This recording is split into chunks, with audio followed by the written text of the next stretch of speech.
Pada satu malam bulan Mac 2006, seorang jiran melihat Zahari keluar dari rumahnya dalam keadaan menangis. Dia segera mendekatinya dan bertanyakan apa yang terjadi. Zahari menjelaskan isterinya memukul kedua-dua anaknya di dalam rumah. Selepas itu, jiran tersebut masuk ke rumah Zahari untuk melihat apa yang terjadi.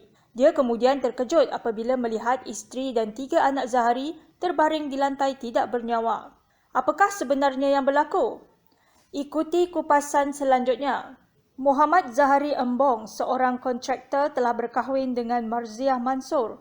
Hasil perkahwinan mereka selama beberapa tahun telah dikurniakan 3 orang cahaya mata. Menurut jiran-jiran, pasangan ini tidak mempunyai apa-apa masalah dan kelihatan bahagia seperti pasangan suami isteri yang lain. Pada 11 Mac 2006, jam lebih kurang 6 petang, isteri Zahari ada memintanya menjelaskan tunggakan ansuran bulanan kereta yang hampir ditarik. Pinjaman kereta itu dibuat atas nama isterinya, tetapi kereta tersebut digunakan oleh bapa Marziah. Zahari tidak mahu menjelaskan hutang tersebut. Untuk mengelakkan pertengkaran, Zahari kemudian naik ke bilik tidur di tingkat atas bersama 2 orang anak lelakinya untuk menonton TV. Ketika sedang menonton TV, isterinya memanggil kedua-dua anak lelaki mereka turun ke bawah. Zahari hanya membiarkan mereka turun kerana menyangka isterinya ingin memandikan anaknya kerana selepas maghrib, dia ada mengajak mereka keluar makan malam di KFC. Tidak lama kemudian, dia turun ke bawah untuk menolong isterinya memandikan anak. Ketika sampai di bawah, dia melihat ketiga-tiga anaknya dalam keadaan tertiarap di ruang tamu dan isterinya sedang duduk termenung di kerusi. Dia bertanyakan kepada isterinya apa yang terjadi. Isterinya menjelaskan kedua-dua anak lelaki mereka bergaduh sehingga menyebabkan anak perempuan mereka yang berada di dalam buaian terjatuh. Isterinya kemudian menambah, dia mengambil besi penyangkut buaian dan memukul kedua-dua anak lelakinya sehingga pengsan. Mendengar penjelasan isterinya, Zahari tiba-tiba menjadi berang dan mengambil besi tersebut lalu memukul isterinya di bahagian kepala dan tengkuk, menyebabkan isterinya tidak sedarkan diri. Zahari kemudian keluar dari rumah dalam keadaan menangis teresak-esak sebelum seorang jiran datang dan bertanyakan apa yang berlaku. Pihak polis dihubungi selepas jirannya itu masuk ke dalam rumah dan menemui isteri serta 3 orang anak Zahari dalam keadaan tidak bernyawa. Dia kemudian ditahan untuk disoal siasat.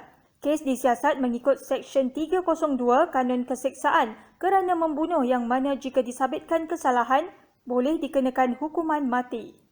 Muhammad Zahari Embong, 32 tahun, menghadapi 4 tuduhan membunuh isteri dan ketiga-tiga anaknya. Muhammad Zamri, 6 tahun, Muhammad Zairi, 2 tahun dan Intan Zaharah, 1 tahun.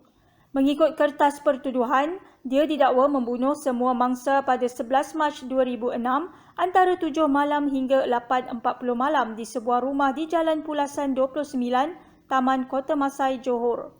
Pesuruhjaya Kehakiman Kamardin Hashim kemudian memutuskan untuk menggugurkan 3 tuduhan bunuh terhadap ketiga-tiga anaknya berikutan pihak pendakwa raya gagal memberi keterangan bagi membuktikan perbuatan itu dilakukan oleh tertuduh. Bukti keterangan kes menunjukkan tragedi yang berlaku selepas waktu maghrib itu berpunca daripada perbuatan isterinya memukul 2 anak lelaki menggunakan besi buaian kerana bergaduh sehingga menyebabkan adik perempuan mereka yang masih bayi terjatuh dari buaian. Bagi tuduhan membunuh isterinya, Kamardin memutuskan tertuduh perlu memberi keterangan untuk membela diri.